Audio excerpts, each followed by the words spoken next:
Hello everyone, welcome back to Crypto Basics.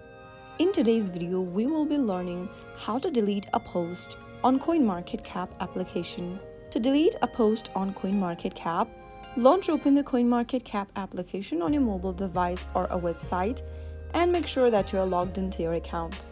After you are, go ahead and click on the community button at the bottom right hand corner and you might be able to see your post that you've previously created. After you find the post that you've created, go ahead and get underneath your post and tap the little three dots right underneath it.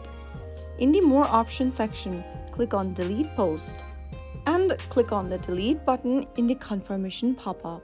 Soon after you do that, you will successfully be able to delete your post from your CoinMarketCap account. That way, you should be able to delete posts on CoinMarketCap. If you found the video to be helpful, go ahead and give us a thumbs up. Don't forget to subscribe to the channel by hitting the subscribe button.